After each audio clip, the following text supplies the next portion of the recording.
Good evening, everyone. My name is Andrew Fracknoy.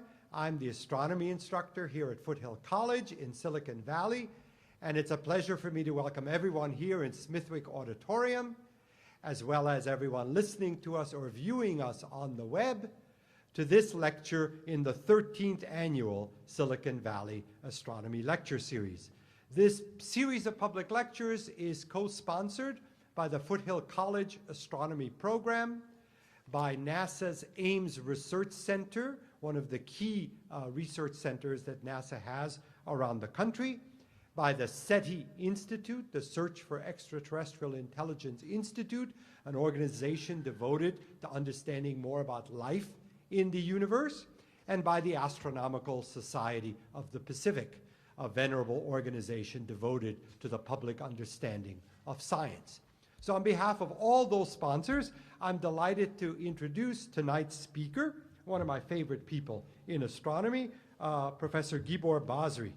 He has been a professor at the University of California, Berkeley for more than 30 years, teaching not just astronomy, but also a course on science fiction with good science in it, a topic I'm very interested in as well.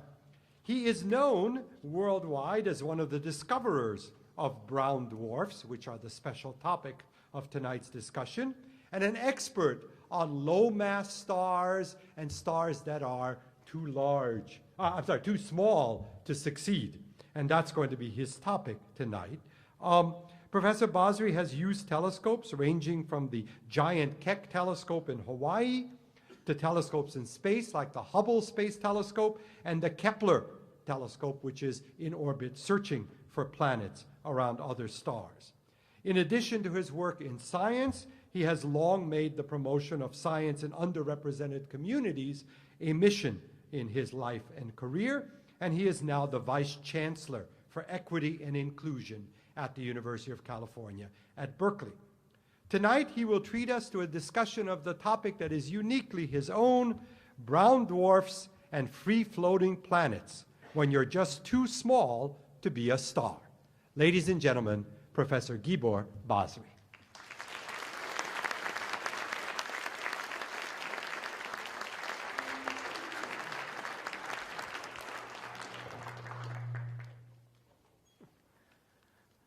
Thank you so much, Andy. It's a pleasure to be back. This is not my first appearance at this particular setting. The last time I was here, I think I was talking about what is a planet. Mike Brown was a student in our department before he killed Pluto, and he and I actually disagree about Pluto, but we wrote an article together about what the definition of planet should be, so we're friends. I came into the subject of what a planet should be through the discovery of brown dwarfs. So, planets, the definition of planets has two ends to it. One of them is, when are you too small to be a planet? Not the title here. And that's where the Pluto controversy came in. But the other end of it is, when are you too large to be a planet, or too massive to be a planet? And that was how I got into this topic. But that's not really what I'm going to talk about today. Today I'm going to try to sort of give you a feel for what has happened since we discovered brown dwarfs in 1995. What have we learned since then? Now, a lot of what we've learned is really physical. I am an astrophysicist, so I do like learning physical things about objects, but that makes it a little bit harder to talk about. So I'm gonna try tonight to give you actually a flair for the physical things that we're learning about these very small objects, and also a physical feel for why we don't consider brown dwarfs to be stars. Actually, I'll argue that maybe we should, but we'll get to that in a minute. I wanted to start with this. Let's see. I should have figured out how to work this laser before I started.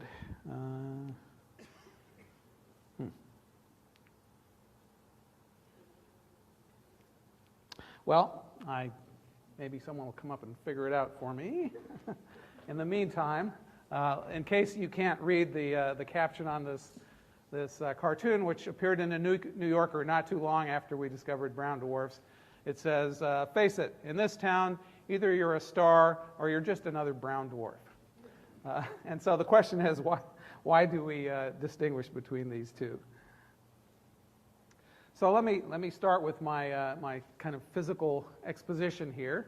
And what we want to talk about right now is what holds these things up. So why are stars the size that they are and the brightness that they are? What is it that actually fixes that? It turns out that the size of the star and the luminosity of the star depend on how massive the star is.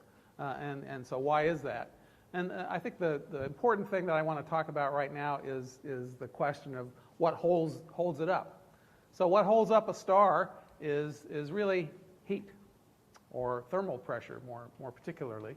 So the star has to be hot enough to cause the atoms in its whole body to move hard enough to bounce against each other to create pressure, and that pressure counteracts gravity.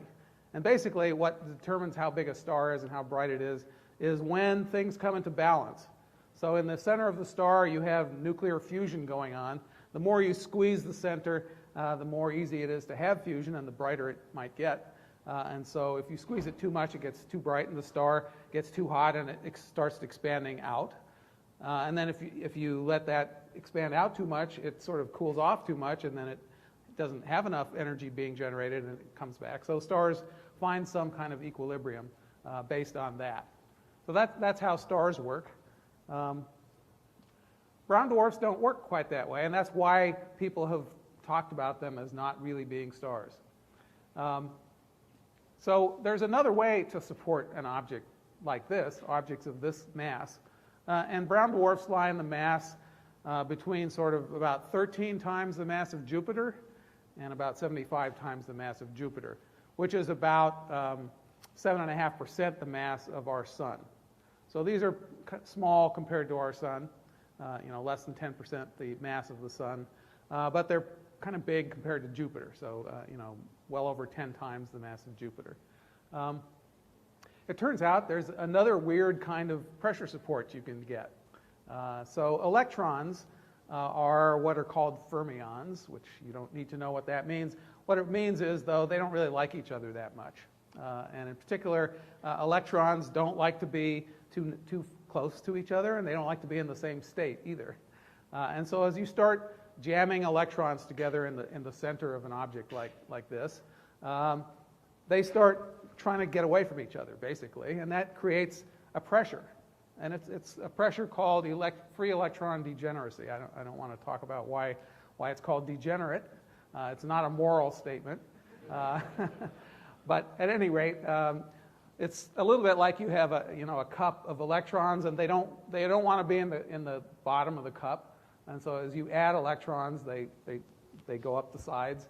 And if you try to push on it, they resist. They don't want to all get crammed to the bottom of the cup.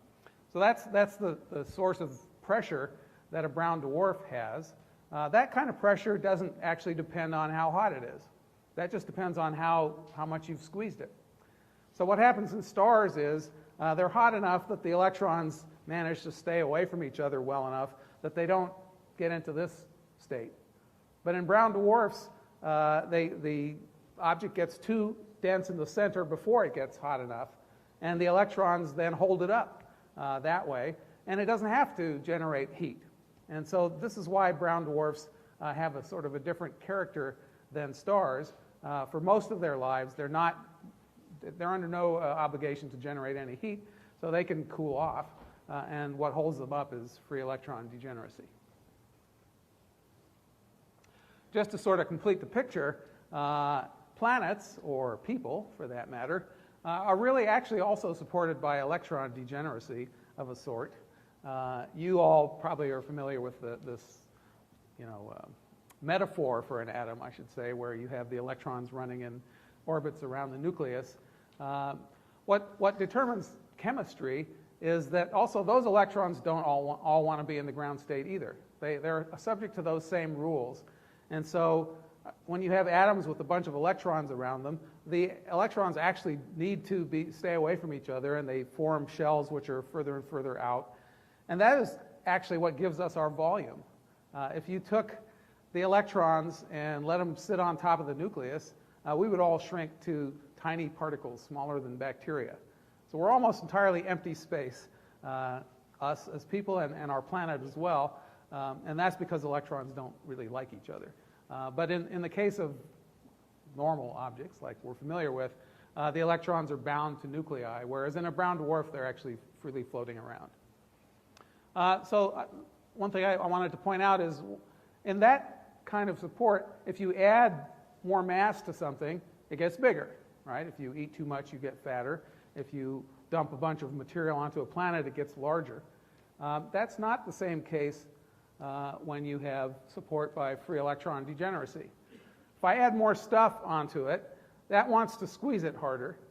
And in order for the electrons to resist it, it needs to actually get denser. So then they feel more need to stay away from each other to hold up this extra mass. So what actually happens for brown dwarfs and also white dwarfs is that if you add mass, it actually gets smaller. So it turns out that brown dwarfs are really smaller than Jupiter, for example. Even though they have 10 or 20 or 50 times the mass of Jupiter, the actual physical object would be smaller than Jupiter. And white dwarfs, which are basically dead stars, so our sun will eventually become a white dwarf, they have even more mass, so that might have a whole solar mass in it, but it'll be even smaller yet. So actually white dwarfs are more like the size of the Earth, and brown dwarfs are kind of the size of Saturn, maybe.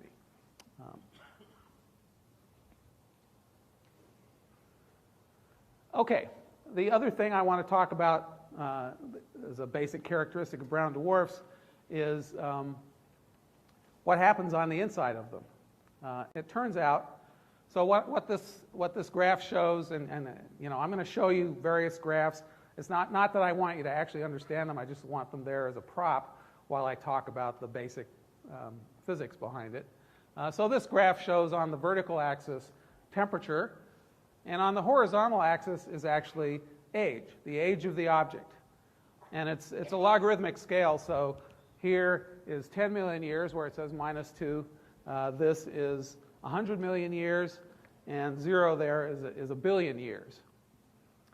So this is actually an evolution of the temperature in the middle of the object as a function of time for objects of different masses.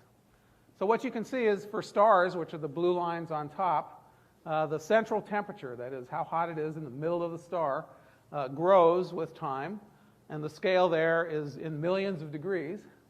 Up to 3, 4, 5, 6, 7 million degrees in the center of the star, and eventually levels off. Why does it level off? Well, because of what we were talking about before. The star finds the right equilibrium. It generates just enough energy for its size and its luminosity. Everything's happy, and it stays there.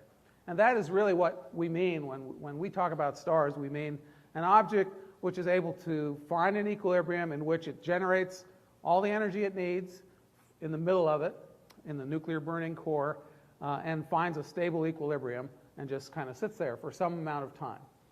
Okay? I have a line there labeled hydrogen burning limit. So stars are mostly made of hydrogen, and burning here means sort of thermonuclear fusion. So once you cross that line going up, you are like a hydrogen bomb in the middle. Actually the sun is like 100 million hydrogen bombs going off all the time, but it has a lot of mass to support, so you need a lot of energy. And so once you get above that line, you have thermonuclear fusion of hydrogen. You may notice that the brown dwarfs, which are, it's kind of hard to see the colors here, but it's the middle set of lines. A few of them, the highest mass brown dwarfs, get over that limit briefly, but they don't stabilize like stars do. They start going back down. Why do they start going back down? Because their cores find enough pressure from electron degeneracy. They don't need that fusion, and so it actually starts going back out again. So that is how people define the difference between stars and brown dwarfs. Okay? And then below there's a line called deuterium burning limit. So it turns out in the Big Bang, the universe was made of hydrogen to begin with, because hydrogen is really just protons. And then there were a few nuclear reactions in the first few minutes of the universe. Some protons were put together. Some of them turned into neutrons and were put together. And they made what we call heavy hydrogen. So that's not just a proton, but it's a proton and a neutron. There's a little bit of that, kind of 100,000th as much as there is regular hydrogen. There's this deuterium out there. Also on the Earth. You may have heard of heavy water reactors, for example. Those use deuterium. The deuterium burning limit is much lower in temperature than the hydrogen burning limit because you have a neutron available. I'm not going to get into the physics of that. Let's just say it's lower. So you notice all the brown dwarfs are above the deuterium burning limit. That's the sense in which I might say they're really actually stars too. They just burn heavy hydrogen, except there's not very much of it. And then they run out of that. And the ones which don't get above the hydrogen burning limit just turn over. And even the ones which do also turn over. But you could think of the brown dwarfs as being momentarily stars. And by momentary here, I mean a few million years. The first few million years of the brown dwarf's life, it is actually burning heavy hydrogen. It's shining partly because of that. And then that kind of goes out.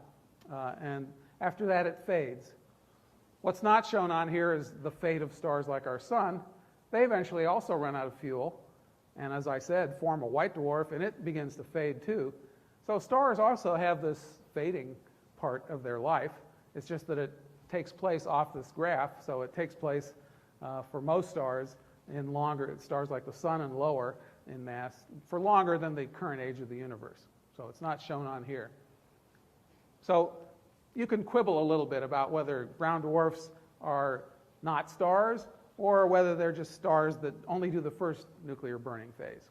But most people want to call them not stars. I'm happy to go with that because then I get credit for having discovered a new kind of astronomical object, the substellar domain. Okay, this is basically what I said. So this shows, instead of the central temperature of the objects, it shows how bright they are, their luminosity. Again, as a function of time, the same time scale on here. And you notice the stars, everybody starts as bright as it's going to get. That's because at the beginning of their life, they're not actually living on nuclear burning. They're living on gravitational contraction. Just the fact of the star squeezing together releases gravitational potential energy. That's actually a better energy source than nuclear fusion, it turns out. And they're actually brighter at the beginning. But when they contract to their equilibrium size, then of course they stop contracting, and that energy source goes away at that point. So everybody is moving to fainter luminosity with time. But you notice the stars over there on the right, the blue lines, they find a stable luminosity. It's powered by hydrogen fusion, and then they live for a length of time which depends on their mass.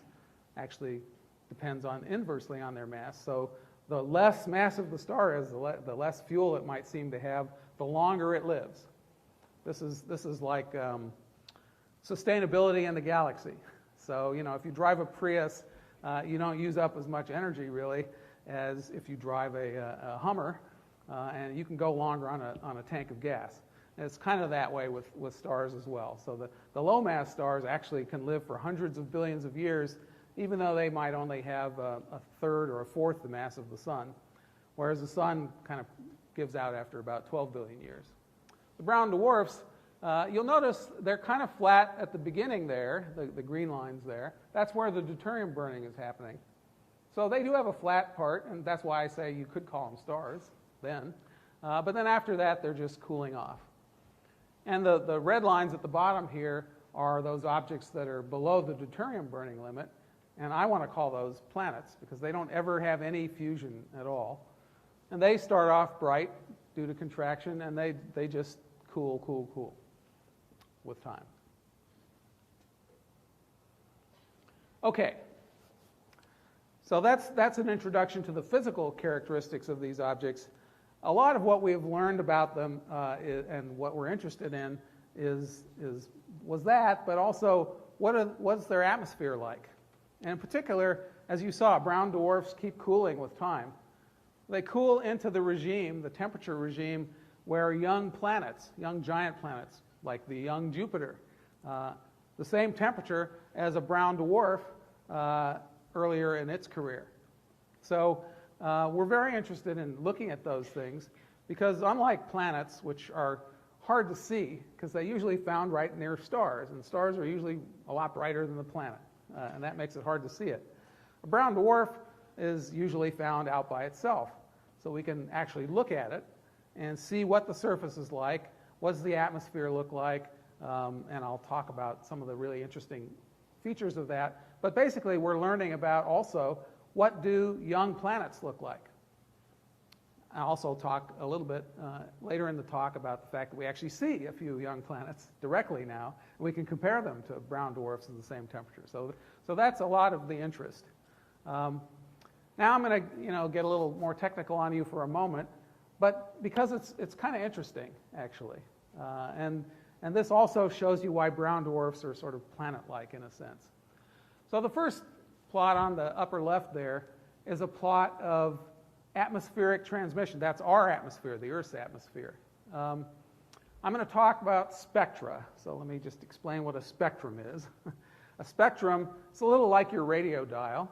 Okay, you can turn your radio dial and you get different frequencies as you turn your dial. And there's different stations at different frequencies, and you can listen to one or the other or the other. Well, light is like that. In fact, radio and light are actually the same thing. It's just the light is higher energy, higher frequency. So what a spectrum means is, let me look at some characteristic of either light or the things that absorb light as a function of wavelength, or if you like, as I turn the dial. Okay?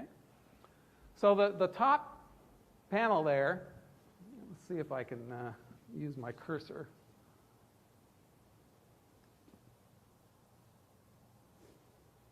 Can people see the arrow there? All right. Sorry, I didn't bring a laser. I should have brought one. Oops. This top panel here shows the atmospheric absorption. This is the Earth's atmosphere as a function of wavelength, and you don't need to know what wavelength means. All you need to know is that this blue band here is what we call the infrared. So you can't see that with your eye. It is longer wavelength, it turns out, than your eye can see. But if you put on night vision goggles, they work in the infrared, and for reasons that I'll explain in a minute. This yellow band right here, that's what your eye can see. So this little segment of this graph is the region in which your eye works. That's the visible, what we call the visible part of the spectrum. And, not surprisingly, I don't know why this keeps going away. Not surprisingly, the absorption in our atmosphere is pretty low there. You knew that. That's why you can see me, right? Air doesn't absorb a lot of light in the visible part of the spectrum. Of course, it's no accident that our eyes evolved to operate there where the air is pretty transparent.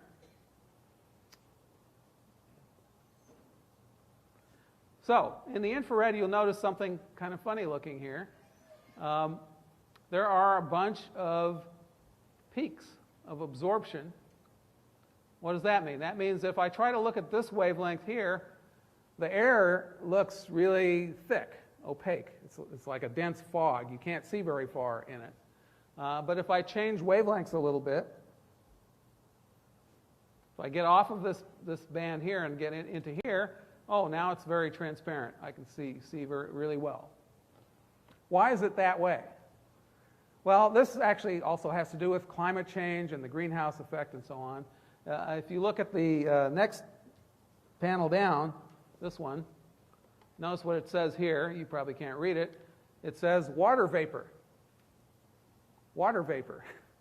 So obviously the Earth's atmosphere has water vapor in it, and water vapor has this funny pattern of absorption as a function of wavelength, where it has these regions where it absorbs a lot, and then if you move in wavelength, suddenly it's transparent, and then it absorbs a lot again, and so on.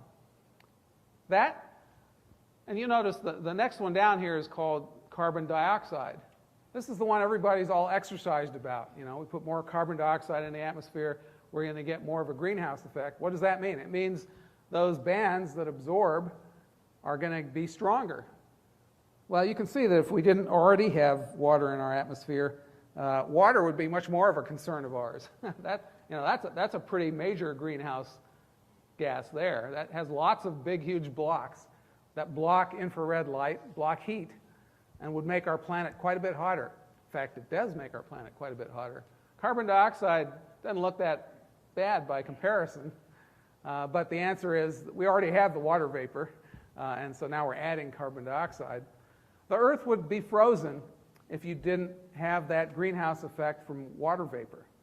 So we're actually too far away from the sun to have liquid water on our surface if you didn't have a greenhouse effect. The Earth would be quite frozen. It would have stayed frozen its entire life. So the greenhouse effect due to water is already taken into account. That's what makes this planet comfortable. And then it's carbon dioxide that we're worrying about now. Well, what's my point? Why do I care about that with respect to brown dwarfs? Well, brown dwarfs are cooler than stars. So if you look at the bottom here, these are the amount of power now, the amount of power that a star produces as a function of wavelength again, for stars of different temperatures. So this yellow one is meant to represent our sun. You notice the power is pretty strong right here at the visible, okay? Again, not exactly an accident. Maybe a little bit of an accident, but at any rate, everything works out nicely. The sun puts out lots of power in the visible part of the spectrum. The atmosphere is transparent to that, and our eyes work there, so it's all good. As I go to cooler objects, this is 1,000 degrees, this is 600 degrees, 300 degrees. 300 degrees, this is the Kelvin scale. This is about the temperature of the Earth, okay? So you put out power like this in the infrared. This is 10 microns, which is a unit of wavelength, if you like. So we're all sitting here shining right now at these wavelengths. So if I turned off all the lights, it would be dark, but dark and visible light. If our eyes worked at 10 microns, we'd see everybody glowing. In fact, you all put out about 100 watts all the time, but mostly at those wavelengths. Brown dwarfs live in sort of this part of the spectrum. So they're like 1,000 degrees or a couple thousand, or the cool ones are a few hundred degrees. So they put out most of their power out here, well away from the visible. That's why for visible light, brown dwarfs are really faint. They're putting all their juice out here. They're not putting out hardly anything over here in the visible. So we want to observe brown dwarfs. You want to look at them with telescopes or whatever. You're a lot better off if you can move over to the infrared. They're going to be substantially brighter. But if I move over to the infrared, I've got to deal with those absorption bands as well. Because if I'm on the ground, I'm going to be looking up through our atmosphere. On a brown dwarf, they're cool enough that water vapor also forms, amazingly enough. You know, it's hot enough that it's steam, really. There's plenty of steam in the atmosphere of a brown dwarf. The steam has the same pattern there. So it's hard for the light of the brown dwarf to come out where those absorption bands are high. The brown dwarf's pretty opaque. And it's easy for the light to come out in between them. So the brown dwarf tends to shine out in the holes in the spectrum there, which happen to be exactly the same holes in our atmosphere. So it's like there are windows in the atmosphere of the brown dwarf. These are windows in wavelength where the light comes out. And they happen to be lined up with the windows in our atmosphere so the light can come down. And so the spectrum of a brown dwarf, as seen from the Earth, and as seen at the brown dwarf even, looks like this. And hopefully you now understand why it's got this really strange peaked appearance. This is what the spectrum of the sun looks like up there. Nothing like that. Sun's too hot. It wipes out any molecules, so there's no water vapor in the sun. So it doesn't have to deal with that source of blockage. But a brown dwarf can look like this. And we can see it, just because our atmosphere actually is somewhat similar. So water vapor is the controlling thing in both instances. I don't know if that was comprehensible to this audience, probably at least some of you. If you want to ask me more about that, hold your question and ask it at the end. Okay, so I said brown dwarfs cool off. over time. So we should expect to see brown dwarfs of different temperature. Maybe if I didn't point it out. Also, it depends on what mass you are. So if you notice the mass scale over here, the most massive star shown is 200 Jupiter masses, which Jupiter is about 1,000th the mass of the sun. So that's about 0.2 solar masses, 20% the mass of the sun is the top line there. The break between stars and brown dwarfs you see is somewhere in the 70s. So like as I said, 7% of the mass of the sun is where you go from stars to brown dwarfs. But you notice the mass scale is going down. So if I go to any particular place here in luminosity, or it could be in temperature, I can find the same place for a higher mass object later. So if I drew a vertical line across, a horizontal line across, I would say, let's say I did it here at -4, I'd intersect planets first, but really young planets. Then I'd get into the brown dwarfs, but they'd be a few hundred million years old. And then if I'm high enough, then I'll actually hit really low mass stars, really, a billion years or a few billion years into their life. All at the same luminosity or all at the same temperature. So it's tricky in this domain. You really, if you want to understand the object, you really need to know what mass it has, but also how old is it. That's something that doesn't really hold for stars, but it definitely holds in the substellar domain. So this is it's a source of confusion even for astronomers. So we'll talk about brown dwarfs of different temperatures, and they'll tend to think that, oh, the cooler one is actually lower mass. Well, that would be true if they were all the same age, but they're not all the same age, so it's not necessarily true. Anyway, we've been talking about spectra, so let me just mention that astronomers like to classify stars by their spectra, and we call those classifications spectral types. And it's a really weird system. It doesn't, it's letters, but it doesn't go in order. It's O, B, A, F, G, doesn't really make sense. And it also didn't go far enough to cover brown dwarfs. So, nobody knew brown dwarfs, and the coolest star is only so cool. And so the spectral sequence ended at M. And one of the exciting things, and that sequence was put together in the early 20th century. And then nothing happened, really, until 1995 or so. Actually, it was 96, I guess. And in fact, my group was the first to formally propose that we need another spectral class, and the next spectral class would be L, right next to M, but for no particular reason. And so we have L dwarfs, which are the next tranche down in temperature from the M stars. And then it didn't take long at all, another year or two before people started to find even cooler brown dwarfs whose spectra look different enough that we say, all right, okay, we'll have another spectral type, T. So then you have the T dwarfs.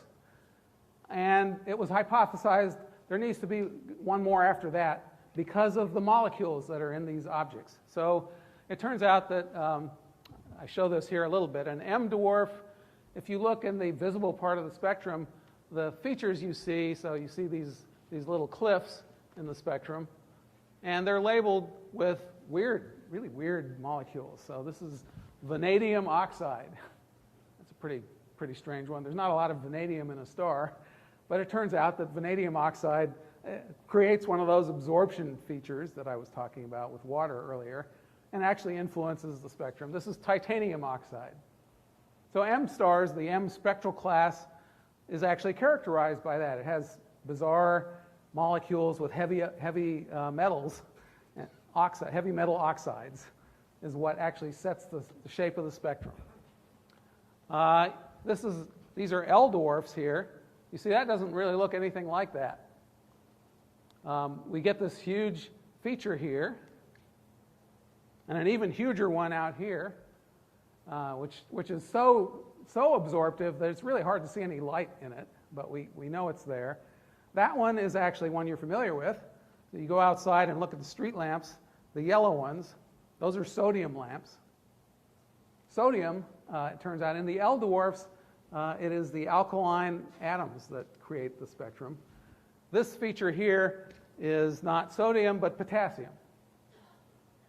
And these next big things are cesium and rubidium. So those of you who know your periodic table will recognize that it's the alkali elements which are creating the spectrum of an L dwarf.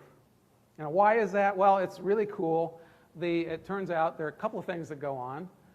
These heavy metal oxides actually start glomming together and making heavy metal oxide grains. So it's actually getting dusty in the atmosphere of the brown dwarf. And so then they don't absorb the light the same way, and they kind of disappear from the spectrum. They're still there, but now they're dusty grains. And they kind of created just a haze. And the thing that does shape the spectrum is now the alkali metals, which have very low excitations. These are very cool objects, so these are the things that show up. And then in the T dwarfs, it gets to be that very peaky thing that I showed you earlier. So now it's basically water and methane and those kinds of things that set the spectrum in the T dwarfs. And people said, if we get to the last spectral class, we're going to start getting ammonia clouds. Those are like what Jupiter has, because we're going to be down so cool that we're starting really into even solar system planet temperatures.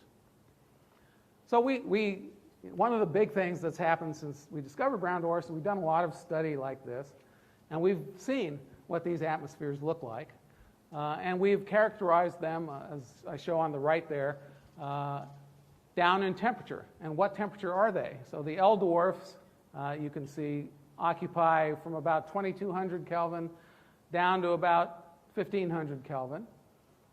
And then there's what's called the LT transition, which is a little weird.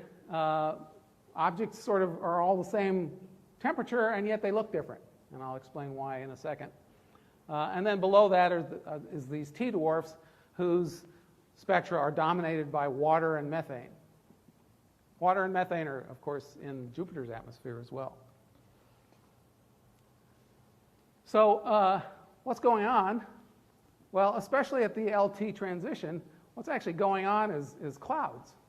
Clouds are forming. We've got these dusty metals in the atmosphere.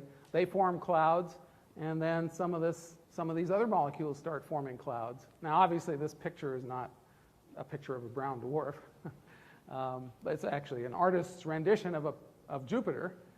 But they're pretty related, actually, brown dwarfs and Jupiter. So we have these really strange clouds. These are clouds not made of water droplets or even methane droplets or anything like that. They're made of droplets of heavy metal oxides. And they'll rain sometimes, and you might get iron droplets raining out. So it's hot. It's hot compared to the Earth. It's a couple thousand degrees, but it's really cold for stars.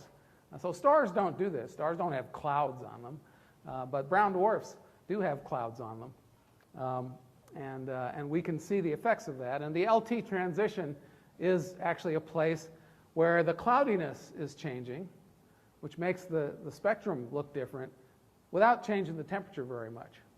And so people do I'm not going to explain these models except to show that this is kind of looking at the color of the object, one spectral band relative to another. If you do it right, you can see things get kind of organized. So the M stars are up here in this color plot. Then here are the L dwarfs. And then the T dwarfs head off over this way. These blue points are the T dwarfs. But theory didn't really expect them to do this. And these lines on here are models that people do of these objects in which they include cloudiness. And in fact, basically it gets cloudier and cloudier as you go this way. And so people now play this game where they see these points on here and they say, well, this thing's somewhat cloudy, and this is more cloudy, and these are pretty cloudy. And you ought to be able to tell maybe if it's got different levels of cloudiness on it. Maybe there's some weather you could actually see. Now, of course, remember, these are all distant objects. We only see a point of light. So we always have to analyze them through these slightly indirect methods. But this isn't very indirect, actually.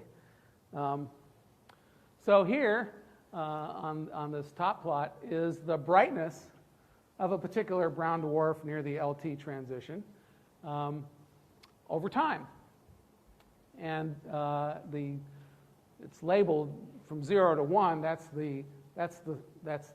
essentially the longitude. So from 0 to 1 is a complete turn of the object. And it says below it, you can't read it, it says P equals 7.7 days. I'm sorry, 7.7 hours, excuse me, 7.7 hours. So you may or may not know that our giant planets are pretty rapid rotators. Jupiter spins in about 10 hours. Saturn, Uranus, Neptune, they're all in the sort of 7 to 11, 12-hour spin period range. That means their day lasts for 10 hours or 7 hours or whatever.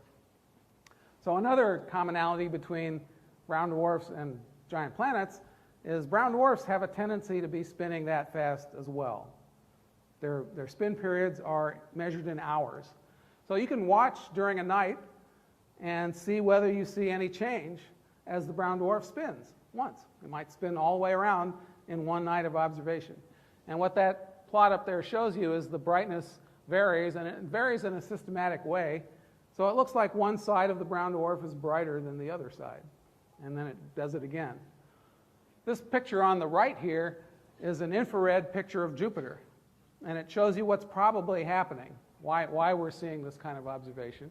So Jupiter, as you all know, has clouds too, and has sort of clear spots. So there's no solid surface.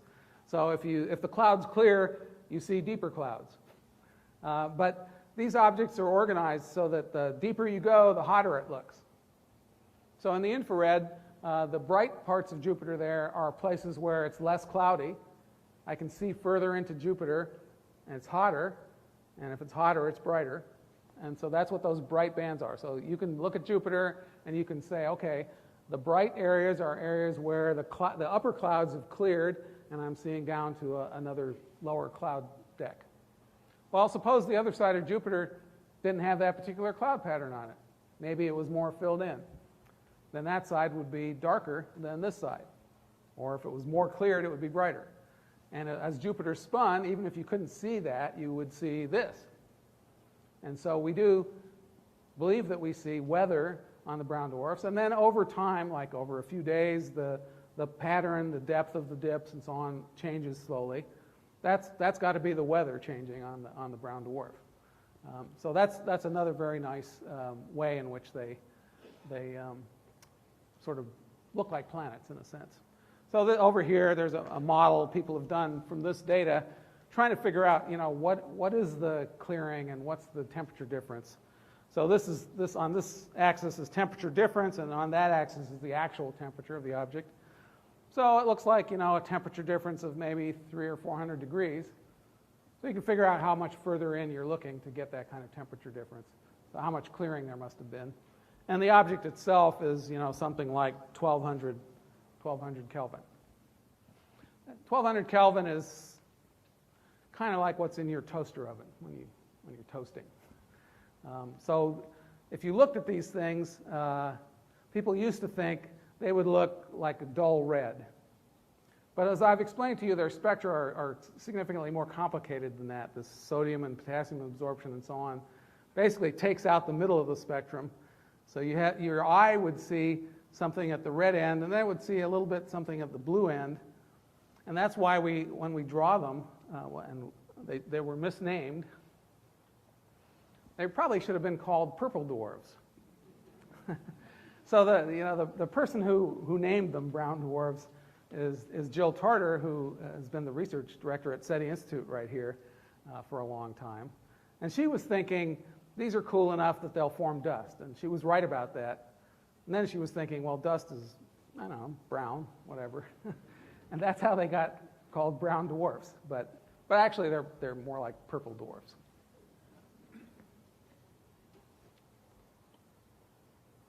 Okay, so let me tell you a little bit other kinds of things about the brown dwarfs.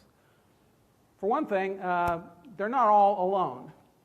So brown dwarf binaries are certainly found. The upper picture there is a picture I took. This is at the Keck telescope. I'm about to try to take a spectrum of the brown dwarf. It's that, let's see, I guess I can use the cursor for this one. It's this little bright dot here. And that black stripe just below it is the slit of the spectrograph. So I'm about to move it into there and take a spectrum. That's how we get this kind of data. But you notice there's this big bright, there's this big bright thing above it. That's an M star, so that's a low mass star. It's probably a third the mass of the sun. You see how much brighter it looks than the brown dwarf. And it's only probably 1,000th as bright as our sun is. So the brown dwarf is really, really faint. So that's one of the reasons they weren't found for a long time. They're hard to find. This is a Hubble Space Telescope picture we took of one of the first brown dwarfs that was an L dwarf that we were looking at. And in fact, we looked at three L dwarfs to test whether any of them had companions. And 2 of them showed up with companions. And it turns out the third one had a companion too. It was hiding behind, so they were 2 lined up for even Hubble to resolve them. But a few years later, it moved enough that you began to see both of them also. So that's not that uncommon, but it's not as common as with stars. So what we have learned is that there is something like 20% of the time, if you're looking at a brown dwarf, you're probably looking at 2 brown dwarfs. That's more like closer to 50% for stars like the sun. Okay? And the other thing we've learned, and this has been learned mostly from our searches for planets around stars, especially the wobble technique, in which you're actually just looking for the planet to be tugging on the star and you're just trying to measure the motion of the star. Well, if it was a brown dwarf there, it would pull a lot harder, right? If it's a 1 Jupiter mass planet, that's not nearly as effective as a 20 Jupiter mass brown dwarf. So those techniques would have uncovered any brown dwarfs that were orbiting solar-type stars, even at a much greater distance than the planets they found. And for the most part, we don't find those. So this is the so-called brown dwarf desert. So I don't want you to get the wrong idea, though. The brown dwarf desert only means there's a kind of lack of brown dwarfs which orbit reasonably close to stars like our sun. So it's not very likely we would have a solar system in which there was a brown dwarf around a sun-like star. But it's much more common that they would be in orbit around a low-mass star or in orbit around each other. Okay, now I want to spend a little bit of time on what has been the most excitement in the brown dwarf game over the last couple of years, which is, not too surprisingly, a NASA mission. What's great about a NASA mission is it goes into space where you don't have to worry about this water absorption in our atmosphere anymore. Okay? So what you'd love to do, and what they did do, is get an infrared telescope up in space. The telescope itself, of course, you don't want to be warm because that glows in the infrared. So you have to cool the telescope down to sort of liquid helium temperatures. And you needed infrared detectors that were big arrays of detectors like the ones you have in your cell phone for visible light. And those have only recently really been available. So that's why this mission didn't happen before. But so here's what the WISE mission looks like. You see it's not that big. It's kind of the size of a Volkswagen bus or something. And most of it is actually a liquid helium tank to keep the telescope cool. And that only lasted for less than a couple of years. But during that time, it was able to scan the entire sky several times. And the idea, now you're experts on spectroscopy, so you can get this idea pretty quickly. The idea is to go into the infrared. So here's 1 micron and 10 microns again. Remember, the Earth sort of emits over here. So do brown dwarfs that are only a few hundred degrees hot, right? So let me put my own filters onto the spacecraft and design them cleverly. So I'll put one filter here, so it'll pass light in this part of the spectrum. That'll measure the brightness of things that are sort of the temperature of the Earth, or a couple times the temperature of the Earth. Things that are hotter will look even brighter in this band until the peak of the wavelength moves too far away, then they'll start getting dimmer again over there. But the main trick is here. Let me take one of these big bright bands that come out of the brown dwarf. I'll put a filter right on there. So that's a little like our own atmosphere. Okay? So our atmosphere lets through light at that wavelength. So does this spacecraft filter. But the trick is, now I can afford to put another filter right next to it where the Earth's atmosphere totally knocks out the signal, but I'm in space. So I can measure the signal right adjacent here, where a brown dwarf also knocks out that signal. Okay, great though. If I ratio these two filters, I can detect all the objects that have a really big peak here, because I know that it's not bright right here, but it is bright here. Okay, whereas on the Earth, I wouldn't have any idea what happened here, because I can't see anything at that wavelength. So that's the essential trick of the WISE mission. It's not that it's a wise thing to do, although it is a wise thing to do, but it stands for Wide Field Infrared Survey Explorer. Okay? And that mission flew in the last few years. It actually had another band out at 22 microns for even cooler stuff. But that wasn't brown dwarf science. Okay, so here now, we've talked about spectral type a little bit. So here are the M stars, here are the L dwarfs, here are the T dwarfs, and here's Y all the way over here. So this is really a temperature scale going from warmer to cooler, except that on a stellar scale, the stars are all out here. So we're into the substellar temperature range here. And this is that ratio of those two clever filters, the ones that find the peak. Okay? And so this is what you find. You measure that ratio, and that ratio changes as a function of spectral type. And these are all the black ones are all the brown dwarfs that Weiss found. The purple ones are ones that had been found earlier. So you can see WISE is sensitive to these really cool things that we really were having a lot of trouble finding before. And the other thing is WISE is an all-sky survey, so you're going to find everything that's at least bright enough for it to see that has these really strange colors and pick out especially the really cool down to the Y spectral range. And so this is how you do it. These are false color little postage stamps out of the all sky picture, right? And you just adjust the colors so that when the filters have the ratio that you want, it looks green. And when they don't, it looks blue or white or red or whatever. And so you see a green dot at the beginning, at the middle of each of these postage stamps. Those are all Y dwarfs. So it's not quite that simple, but of course you can think of it. If I adjust the WISE data properly and produce an image of the sky, I just have to find all the green dots. That's the basic idea. Now, then you can go back and study those objects with other instruments. So, for example, this is a detailed spectrum of a Y dwarf and a really cool T dwarf. The difference isn't that big. So the Y dwarf is the green and the T dwarf is the red.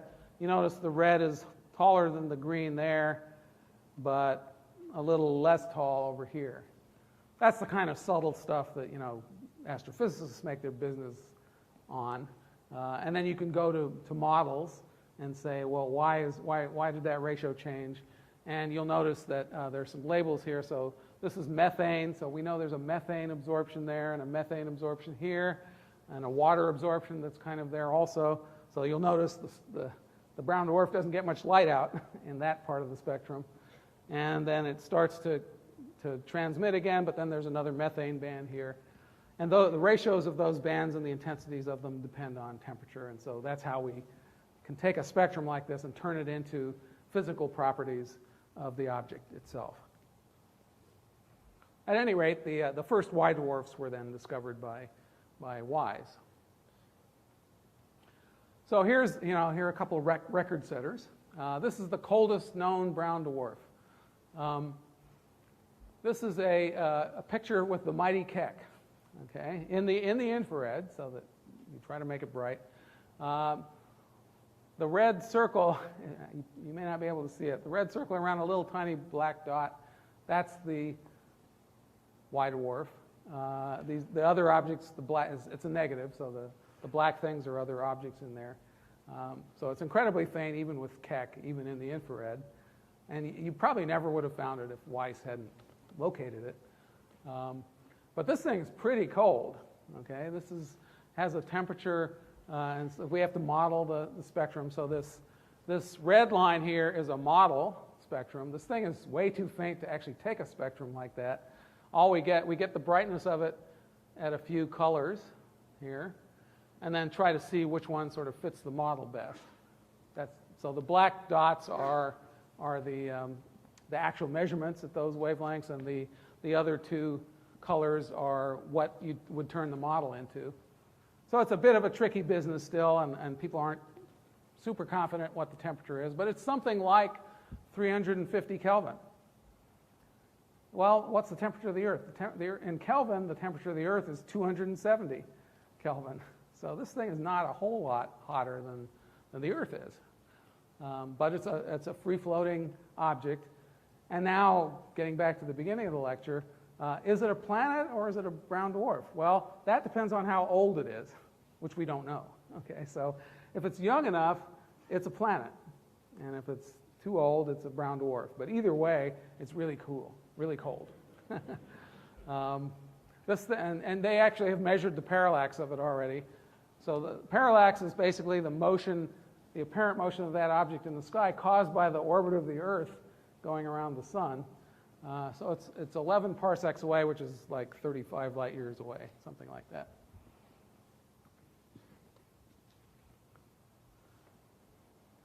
But then we also have the closest brown dwarf, which actually turns out not to be one brown dwarf, but two. This is quite recent. This was announced earlier this year. Also discovered by Weiss and then followed up by ground-based telescopes. This one's only 6.5 light years away. So those of you who know this stuff will know that the very closest star to us is Proxima Centauri, which is an M star, which is about 4 light years away. So this isn't much further away. It's the third closest object currently known to our solar system. It is not a T dwarf or a Y dwarf. It's actually an L8 and T1. This is a Weiss image of it. Weiss doesn't have a great spatial resolution because it's operating in the far infrared. But then you can take a Keck picture, and actually in this case you see two, like that picture I showed you earlier. So it's two brown dwarfs. Temperatures of sort of 1300 and 1200 Kelvin.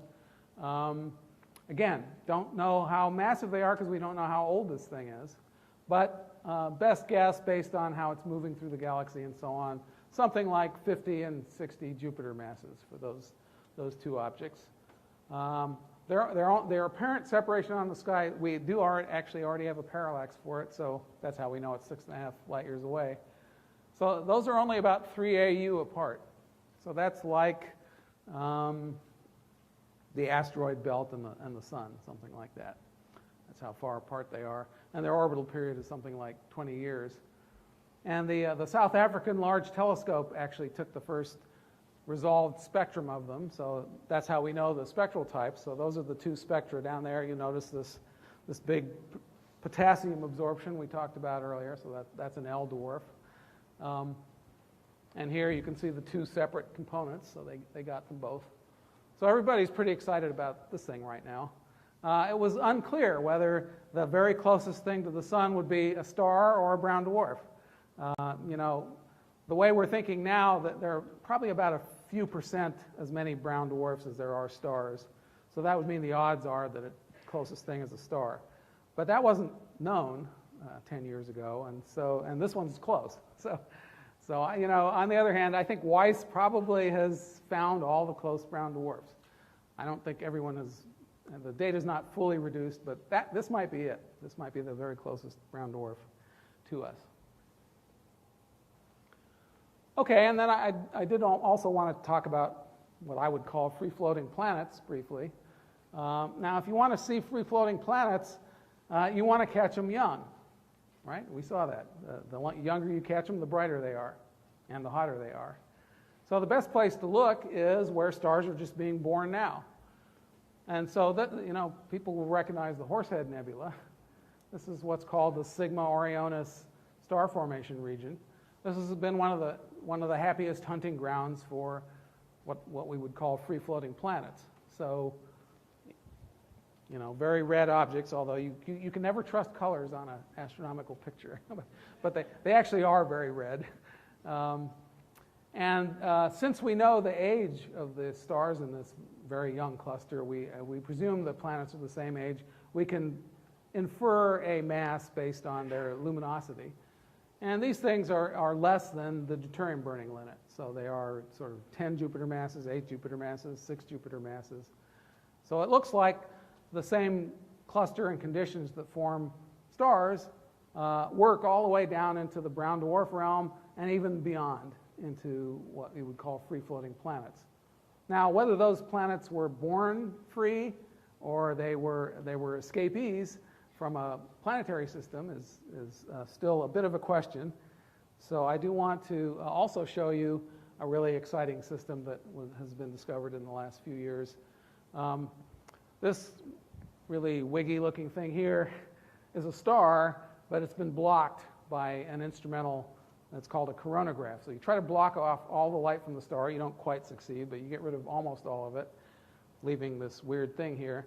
But now you see, and this is an infrared picture, 1, 2, 3, 4 objects, which are very red, very faint, and we kind of know the age of that star, actually, and so you can infer the masses of these things.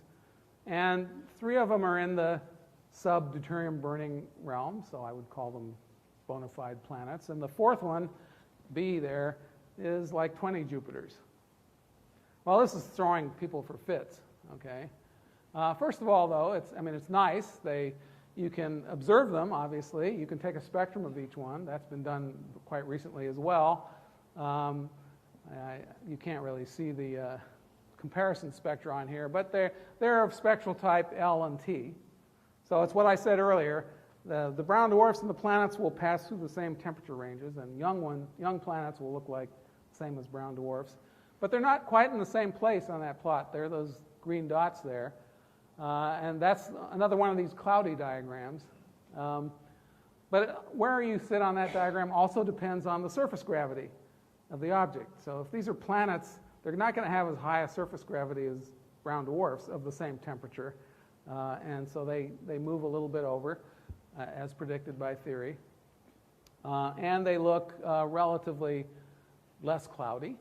But that hasn't been tested yet.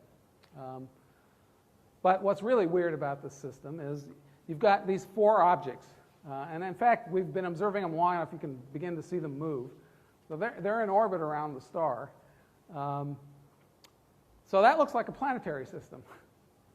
Thing is, these are 100 AU and more away from the star. And all the theories of planet formation say it's really hard to build a big planet that far from the star. Never mind 4 of them, one of which is a brown dwarf, even bigger. And so I would say right now this is a theoretical conundrum for planet formation folks or star formation folks. We see quadruple star systems, but they're never like this. They're always 2 stars are close to each other, 2 stars are close to each other, and those 2, they're going around each other like that. So it's a hierarchical quadruple.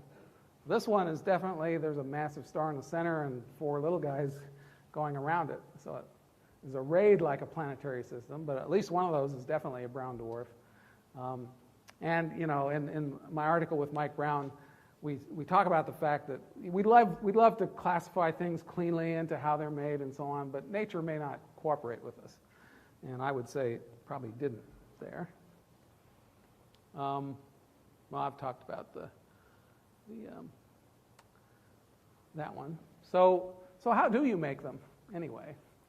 Well, our classic picture of planet formation is when you make a star, you always end up with a disk around it, and that we see that observationally. And the disk, it turns out, I mean, it's turning out, the Kepler results are telling us the same thing. Once you get a disk, you almost certainly get planets. That is why we don't know all the details of planet formation. It looks pretty good at this point to say that if you've got a disk, you probably have planets. But how do you get really big planets? There are two competing theories. One is you make little planets and then you keep piling stuff on until you get a big planet. That's sort of the classic planet formation theory. The other possibility is the disk has either some kind of instability in it or maybe a vortex or something in which material ends up being collected in one place pretty rapidly, and you can build up a 10 Jupiter mass object that way. So that's called gravitational collapse. These are computer models over here of things forming. This one forming in the classical way, so it got built up from smaller things, but now it's getting material out of the disk. They tend to open up a gap in the disk, but that's not really stable, and stuff flows in across the gap in two streams, and actually I've studied a T-Tauri star where we see that happening on a stellar scale, so it definitely happens. In the upper plot, what happens is they just made a disk which was sort of substantive enough that it was pretty unstable, and it basically just collapses and makes a bunch of reasonably high mass objects. But astrophysicists are not settled on these models. People argue vociferously about whether that upper model has unrealistic conditions or not, or they did the computer simulation right. So that's kind of where we are at the moment. Meanwhile, nature is giving us the truth that we have to test against. The general population of brown dwarfs probably forms the same way as stars, and this is a computer simulation again of a interstellar cloud with turbulence in it that's dense enough that it goes gravitationally unstable in places where the turbulence just happens to pile enough stuff up. And all those white dots in there are stars or brown dwarfs that have formed out of this cloud due to turbulence. And you can see material still flowing in along filaments, and then it gets into this dense region and starts making stars or brown dwarfs. And they get kind of the right fraction of brown dwarfs out of models like this. For those of you who've seen pictures of the universe making galaxies, this might look similar, and it is. It's the same kind of process, basically. And then the other consideration with brown dwarfs is maybe they just get kicked around by stars, and that's why they don't end up as real stars. So those same models, which produce stars and brown dwarfs, and when you look in detail, what happens is you get the star-forming region. You can actually see two stars forming at the center of that disk there, and they trigger further instabilities, and another object forms.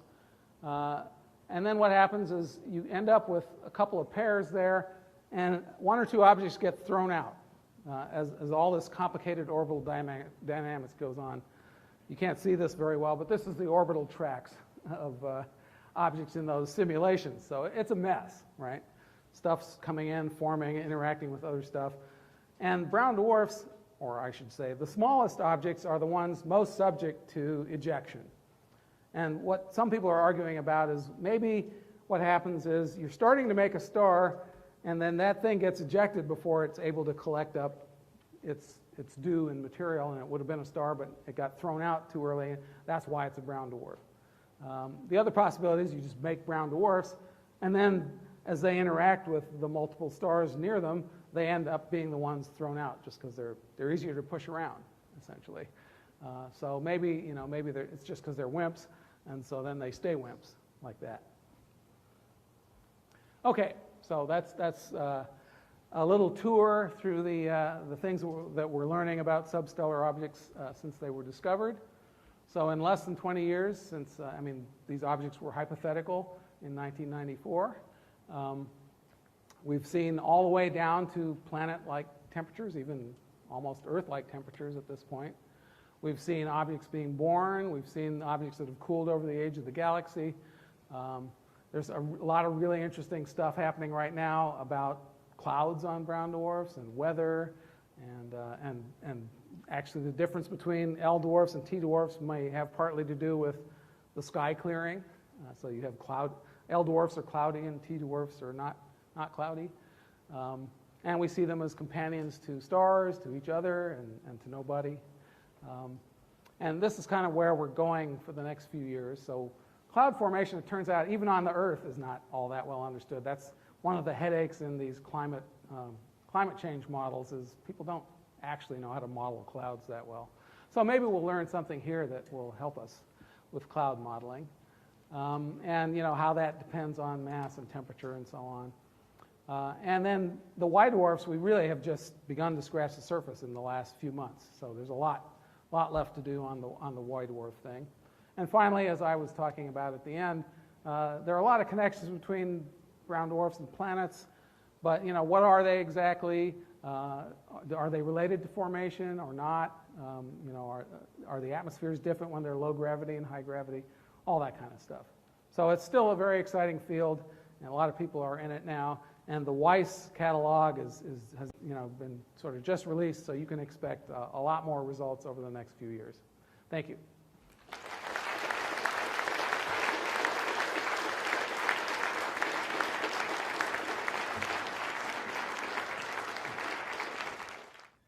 Yes, you mentioned the mass and the size of the brown dwarfs.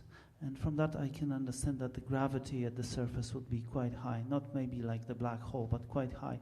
So I would assume that anything that falls on the surface is flattened immediately and the surface is smooth. And moreover, all those clouds should just fall immediately and be flattened. And there shouldn't be any clouds, in fact. So I don't understand. Okay. Thank you for that. The question was, the surface gravity must be pretty high on brown dwarfs because they're so dense and condensed. And that's true. Surface gravity is very high. I guess what I neglected to make clear is, like giant planets, they aren't solid at all. There is no solid surface. It's just a gaseous body. And the clouds form at different layers like they do on Jupiter. Remember, Jupiter has no surface either. It's just clouds all the way down until it's not really clouds anymore. It's just a dense, hotter and hotter plasma. So same with brown dwarfs, except they're hotter than Jupiter. So clouds form where clouds form. I mean, the only ones we can see are the ones far out enough for us to see them. But there's stuff going on below so that there's an optical surface below which you can't see, but that's not a physical surface. So I think that takes care of your questions about things getting flattened. So on the left. You talked about some pretty heavy elements, vanadium and things like that, and there isn't a lot of fusion going on in these brown dwarfs. So where did that come from? And if a brown dwarf didn't start with any of that stuff, what would it be like?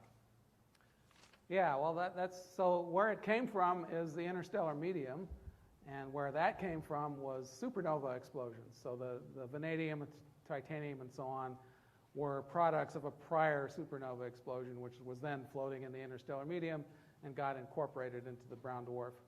If it seems weird to you, I should point out that if you look at the spectrum of our sun, almost all the spectral lines you see are due to iron. And yet the sun is not made of iron. It's just that these heavy elements have a lot of spectral features which show up, and so they dominate the spectrum, and yet they're a tiny constituent of the body itself. So like the sun, the brown dwarf is almost entirely hydrogen, but the spectrum is, a different matter. And then you ask, well, what if the brown dwarf didn't have them? And people do that because presumably when brown dwarfs were being formed right at the time when stars were first being formed, there hadn't been time enough to pollute the interstellar medium with all these heavy elements. In that case, what happens is you don't have all these atmospheric blockers that I talked about. So you see deeper in, basically. So the object ends up looking smaller and hotter, and the spectrum is much simpler. But it's still the same object, basically. But it would have a hotter spectrum that was simpler. Yeah? My question is related to that. in the model you had where they're forming in a star-forming cloud, I would expect the same elements to be in that cloud. Right. And in the development of a star versus the development of a brown dwarf, what happens to the elements? Is that a difference in their composition? No, they're all made the same. This is something it took astrophysicists a while to figure out. So you take the same star, you turn up the temperature to 10,000 degrees, and you get an A star spectrum. All you see is hydrogen lines. So there you can say, oh, this thing's made of hydrogen. You turn it down to 5,000 degrees, and now you see a lot of iron lines, okay? But it's the same object. It's just that the hydrogen lines are masked by this absorption of iron, which was there before, but actually the thing was too hot, the iron was ionized, and the hydrogen was nice and strong. Now the hydrogen has mostly drained to the ground state because it's cooler, so that's not giving you big lines, and the iron's present. And then as you keep cooling, you start getting molecules forming in the atmosphere. So in the M stars is the first place where molecules actually start dominating what it looks like. So you get vanadium oxide and titanium oxide. Those are, as I say, there's hardly any vanadium or titanium in the thing, but it forms these oxides, and they blanket the spectrum with absorption lines. Even though there's hardly any of it, it is more opaque than all the real stuff.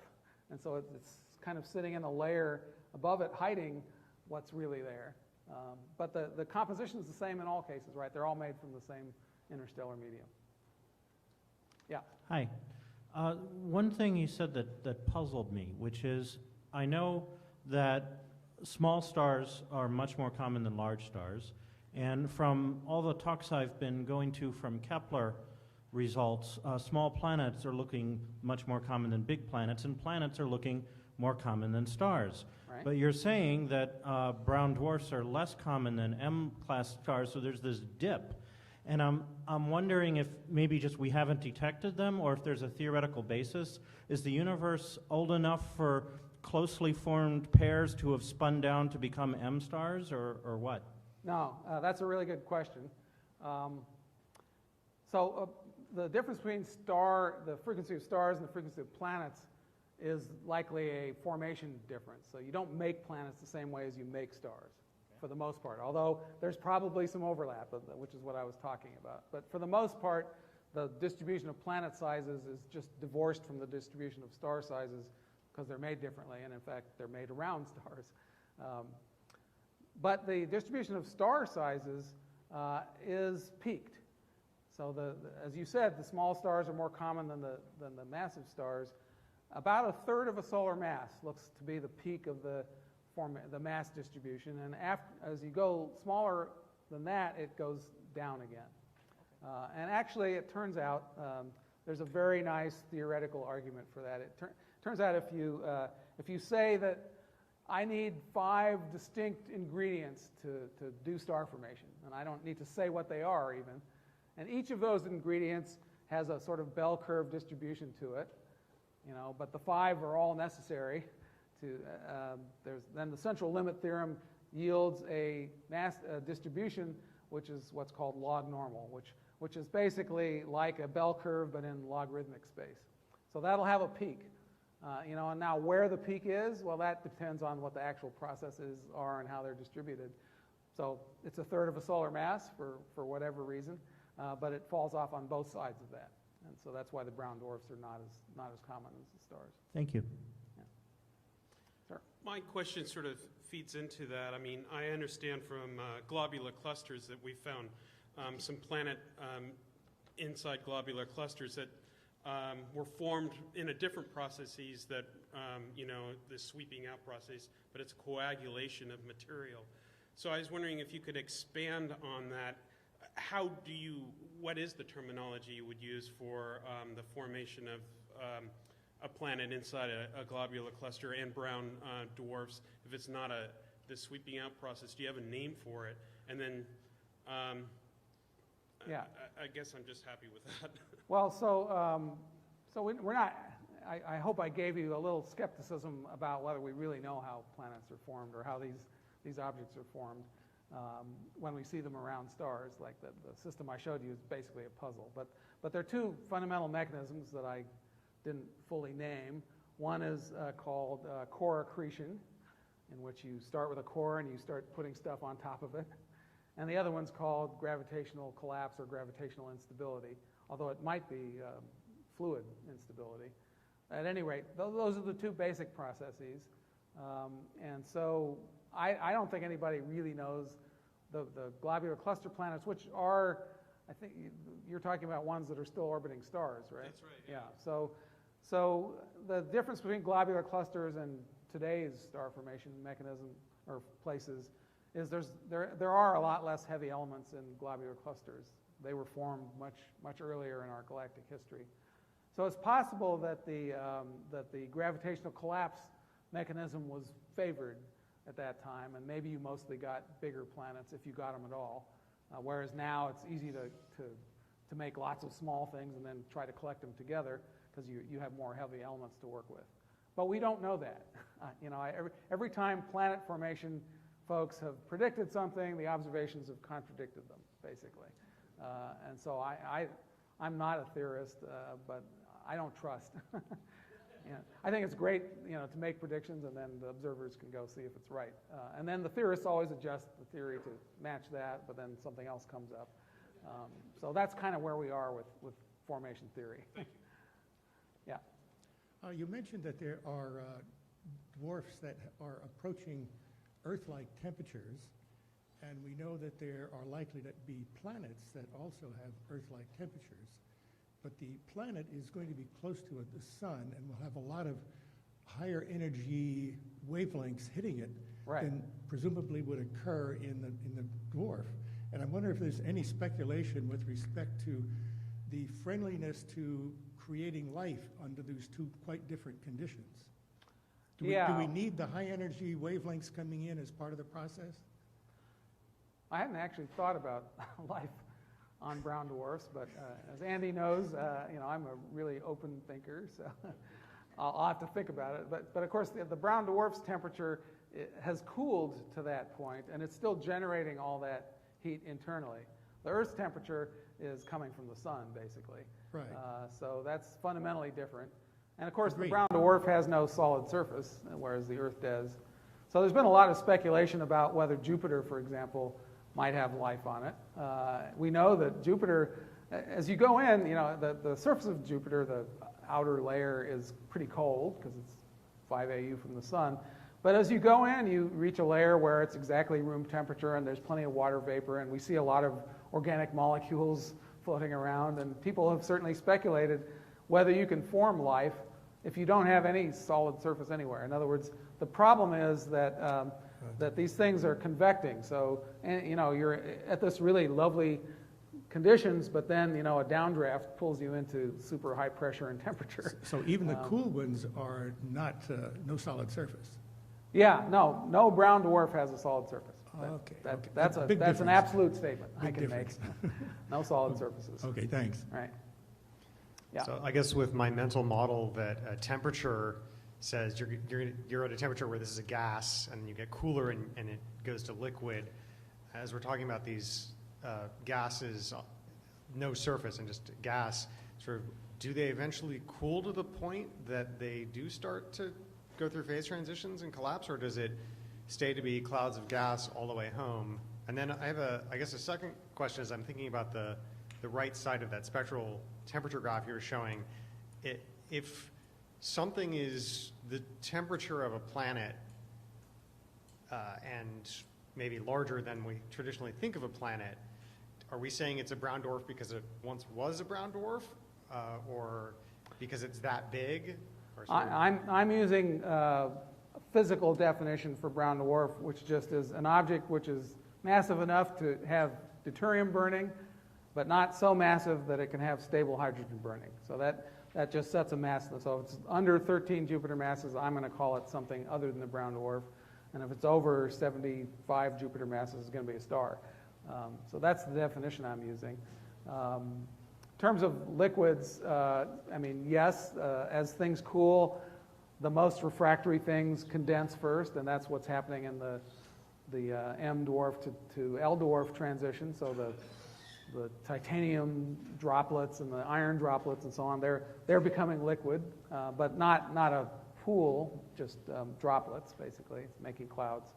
And then as you get cooler, other molecules form, and then they form droplets and so on. By the time you get down to the coolest brown dwarf, you've got ammonium clouds and water clouds and stuff we're more familiar with. If you keep cooling, the lowest mass brown dwarf is 13 Jupiter masses. The age of the galaxy is 10 billion years. So there is a limit to the coolest possible brown dwarf, and that wouldn't be a lot cooler than the one that we found, basically. So that's kind of where that's as cold as you could have gotten right now. But if you keep waiting for another 50 billion years, then it'll be as cold as Jupiter maybe. But Jupiter still doesn't have oceans, or it's still clouds and stuff.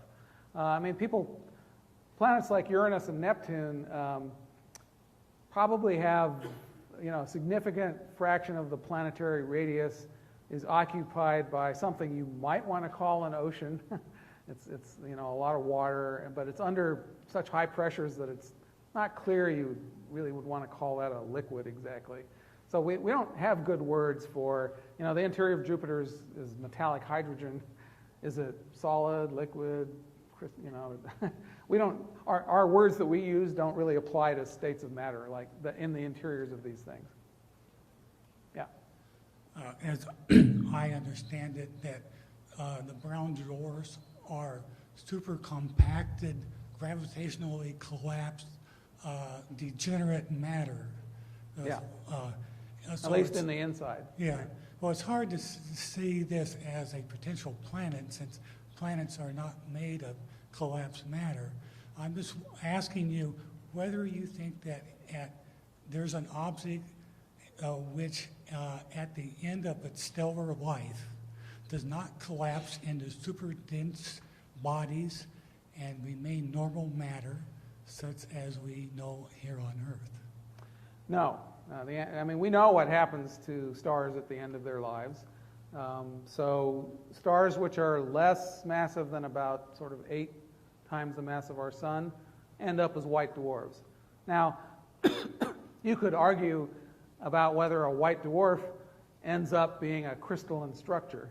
They do, in theory anyway. So it can end up a stellar-sized diamond in a sense. So the material in a white dwarf is carbon and oxygen. So the carbon is compressed far harder than diamonds on the Earth. And that could have a solid surface at some point. Neutron stars, which is what you get sort of between 8 solar masses and some number like 20 or something like that. People they talk about the crystalline structure of a neutron star or the crystalline surface, and these starquakes that we see on neutron stars do imply that the surface cracks basically as the neutron star contracts. So you could call those solid surfaces, although the gravity is 10 to the 8 times higher than on the Earth. So the gentleman who asked about things getting flattened would have a really good point if he was talking about white dwarfs or neutron stars. You put anything there, it'll get flattened out into a monomolecular layer. And then above 20 solar masses or so, you get a black hole, which doesn't have a solid surface. And that's what you get. So it's either white dwarfs, neutron stars, or black holes. Those are the stellar products. And brown dwarfs are really like white dwarfs, but they're much lower in mass, which means they're bigger, and they're not going to crystallize nearly as quickly. So you wouldn't have any in the current universe, and you probably have to wait, 1 trillion years before we want to talk about it. Last question. Yeah. I have a question about the electron degeneracy. The picture that I'm getting from you is that we have electrons that are filled from their lowest energy levels up to whatever's needed, right? All right, so we have levels that are filled up to, let's say, well, this would be like a very conductive object. We fill up to a Fermi level. Beyond that, you'd have free electrons on the outside. And if the thing is rotating, so you're going to have an extraordinarily a very high magnetic field that's generated by a very rotating, highly conductive object? Well, it's a little trickier than that. So first of all, the electrons don't know about the state of every electron in the whole object. They know about the electrons within some sphere of influence. But they do get relativistic in the interior. So they have the ones that are squeezed out of all the lower energy states are squeezed up to high enough energy states that they end up moving relativistically. But that's happening in a certain domain, and then it's happening everywhere. But it's not as though you have to have an electron which is at a higher state than any electron in the whole brown dwarf. It's just any electron that's within its sphere of influence, basically. And that's happening on the interior. But as you get high enough or I should say, as you go far out enough on the brown dwarf, the gravity is getting less, and the temperature is getting less, and you get back into normal states of matter at some point. So then you just have regular free electrons. They're not degenerate. And so it's more like Jupiter as you get towards the outside of the brown dwarf. And of course, the parts we're looking at are really normal matter. So we have water vapor and stuff like that. So that's nothing like a degenerate gas. So it's really deep in the interior where this degeneracy pressure operates. But that's the place where you would get nuclear fusion, and it's not needed because the electron degeneracy provides enough pressure already. Well, if they're degenerate down there, then wouldn't they also be, they would have to be very, very cold as well? Well, it depends on what you mean by cold. In a thermodynamic sense. Sorry? In a thermodynamic sense. They're not moving. They're moving. No, they have to move. As I said, they move at the high energy ones move at relativistic speeds. Electrons won't sit still in that situation. Just the ground state electron, even that won't sit still. But the ones that are higher energy in part means they're going to be moving faster. So they're forced to move faster, not because I add heat, but just because there's so many damn electrons around them. It's the quantum effect of having a lot of fermions in a small space that makes them move so fast. It's a strange effect. It's not something that normal life has anything to do with, but we know it happens. So it's pretty weird, but that's what makes them work, and that's why they're called substellar objects, because stars' interiors are not like that. They're thermal. Thank you. Yeah. All right, and let's thank Dr. Basri.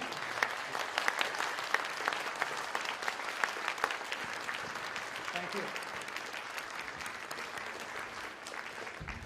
Excellent. We'll see everyone in May. Drive carefully.